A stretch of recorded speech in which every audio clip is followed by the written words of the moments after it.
আমরা আমাদের জীবনে অনেক কাজ করি যা আমাদের করা উচিত নয়। এগুলো আমাদের ক্ষতি করতে পারে বা অন্যদের প্রতি অন্যায় হতে পারে। তাই আজকে আমরা জানব যে 10টি জিনিস কখনো করা উচিত নয়।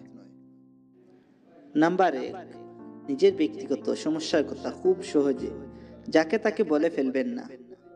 আপনি ভাবতে পারেন সমস্যাগুলো অন্যের কাছে বলে সমাধান পাবেন, কিন্তু না, হিতে বিপরীত হতে পারে।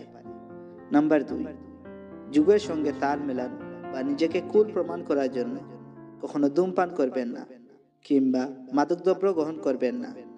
এতে উল্টো নিজেকে ঝুঁকির মধ্যে ফেলে দিবেন। নাম্বার 3, কোনো মানুষকে তার জাতি বা চামড়ার রং বা ধর্মের জন্য ছোট করবেন না। সকলেই মানুষ, আপনি হয়তো জানেন না তার মধ্যে অনেক ভালো গুণ আছে। নাম্বার 4, কেউ জিজ্ঞাসা না করলে বা জানতে না চাইলে কাউকে নিজের ইচ্ছায় জ্ঞান দিতে যাবেন না। সম্ভব হলে কথা কম বলার অভ্যাস করে তুলুন।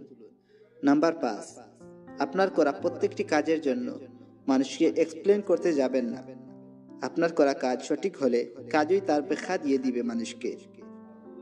নাম্বার 6, নিজের ভালোবাসা প্রমাণ করতে কখনো হাত কাটা, গলায় দড়ি দেওয়া, বিষ খাওয়া, রাগ করে বাড়িতে ভাত না খাওয়া কিংবা কারো বিছানায় যাওয়া এটা করবেন না।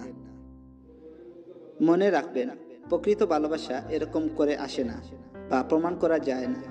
নাম্বার 7, সবচেয়ে গুরুত্বপূর্ণ আরেকটি কথা মেনে চলুন। কেরিয়ার এবং ভালোবাসার ক্ষেত্রে সর্বদা কেরিয়ারকে গুরুত্ব দিবেন। কেরিয়ার না থাকলে ভালোবাসার মানুষের হাত ধরে ফুটপাতে বসে থাকাটা নিশ্চয়ই ভালো দেখাবে না। নাম্বার 8, নিজের ছোট ভাই বোনের গায়ে হাত কখনো তুলবেন না, কারণ আপনি তার আঘাতকারী নন, বরং সব থেকে অন্যতম বড় আশ্রয়স্থল ও বর্ষাস্থল। নাম্বার 9, আপনার প্রাইভেট ম্যাটার সোশ্যাল মিডিয়াতে আলোচনা করবেন না, কারণ আপনি নিজেও জানেন না যে এগুলা কে কে দেখছে বা কে কে শুনছে বা ভবিষ্যতে এর প্রভাব কি হতে পারে। নাম্বার 10, নিজেকে সঠিক প্রমাণ করার জন্য সোশ্যাল মিডিয়া বা ইন্টারনেটে কখনো কারোর সঙ্গে তর্ক যুদ্ধে জড়িয়ে পড়বেন না। এই ধরনের ঘটনা দেখলে এড়িয়ে চলুন, কমেন্ট সেকশন চেক করুন।